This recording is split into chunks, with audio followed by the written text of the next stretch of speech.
আমার একটা স্টুডেন্ট, তো ওর সাথে আমার একটুখানি প্রবলেম ছিল। এটা নিয়ে এলাকা ভিত্তিক একটা প্রবলেম হয়, ছোটখাটো একটা প্রবলেম হওয়ার কারণে এইটাকে ইস্যু করে তারা কিছু করতে চাচ্ছে না। স্যার অনেকই অমায়িক একজন মানুষ, বিনয়ী একজন মানুষ।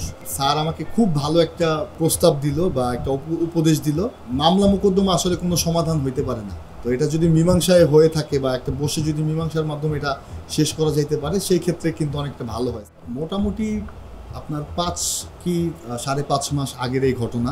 অনেক দিন আমি এটাকে অবজারভেশন করি, তারপর হচ্ছে এটা কি করা যায় এটা নিয়ে আমি চিন্তা ভাবনা করি। তারপর আমি আমার আইনজীবীর শরণাপন্ন হই। তো আমার আইনজীবী আমাকে পরামর্শ দেয় যে আপনি চাইলে লিগেল এইডের মাধ্যমে এটার একটা সমাধান খুঁজে বের করতে পারেন। তো এখানে আসার পর আবার দেখলাম যে এখানে নাকি গরিব দুঃখী থেকে শুরু করে বিনামূল্যে অনেকে অনেক আইনি সেবা পেয়ে থাকে। তো আমিও ভাবলাম যে না, আমি এখানে থেকে একটা সেবা নিলে যদি আমার জন্য উপকার হয়, তো সেই ক্ষেত্রে সেই স্বার্থে কিন্তু আমি লিগেল এইডে আসছি। আর সূত্রপাত বলতে হচ্ছে যেমন আভ্যন্তরীণ একটা গ্যাঞ্জাম। আমার একটা স্টুডেন্ট, তো ওর সাথে আমার একটুখানি প্রবলেম ছিল। এটা নিয়ে এলাকা ভিত্তিক একটা প্রবলেম হয়, ছোটখাটো একটা প্রবলেম হওয়ার কারণে এইটাকে ইস্যু করে তারা, আমার মনে হয়, আমি নট শিওর, কিন্তু তারা তো আমাকে ডাকে নেয় এবার আর ভালো মন্দ কিছু বলে না, কিন্তু আমার মনে হয় বাট এইটাকে ইস্যু করে তারা কিছু করতে চাচ্ছে বা এই জিনিসটা করেছে। আসলে লিগেলিটি আমি তো এই প্রথমবার আমার আইনি কার্যক্রম, মানে আজকে তো প্রথম।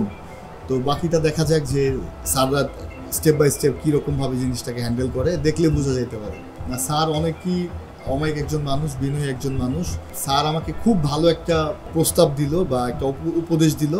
মামলা মোকদ্দমা আসলে কোনো সমাধান হইতে পারে না কোনো কিছুর। তো এটা যদি মীমাংসায় হয়ে থাকে বা একটা বসে যদি মীমাংসার মাধ্যমে এটা শেষ করা যাইতে পারে, সেই ক্ষেত্রে কিন্তু অনেকটা ভালো হয়। স্যার এই ধরনের একটা উপদেশ দিল।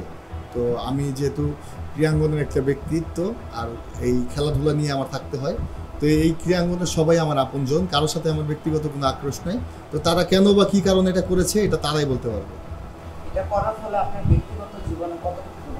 এটা আমার অনেক প্রভাব পড়ছে। আমি এটা সামাজিক এবং ব্যক্তিগতভাবে অনেক ক্ষতিগ্রস্ত হয়েছি।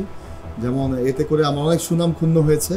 যেমন আমার রেপুটেশন অনেক ড্রপ করছে। এটা ইলেকট্রিক মিডিয়া থেকে শুরু করে গণমাধ্যম, ফেসবুক বা বিভিন্ন রকম ইলেকট্রিক মিডিয়াতে কিন্তু তারা এটা অপপ্রচার করেছে। তো এটা করাতে কিন্তু আমি সামাজিকভাবে, আর্থিকভাবে অনেক ক্ষতিগ্রস্ত হয়েছি।